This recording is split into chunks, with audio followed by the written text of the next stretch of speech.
ಕಿತ್ತಾಕ್ಬಿಟ್ರು ನೋಡ್ದೆ ಸಾಕ್ಷಿ.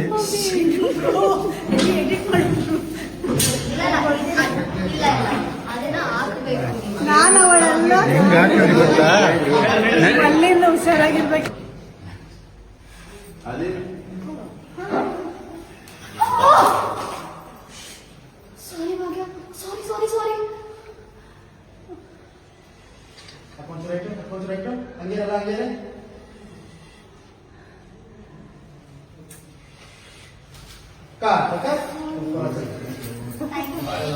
ಹಂಗೆ ನಂಗೆ ಎಲ್ಲ ಹಾಗೆ ಈ ಕಡೆ ಮಾತು ಬರ್ತಿಲ್ಲ. ಈಗ ನನಗೆ ಮಾಡೋಕ್ಕಾಗಲ್ವಾ,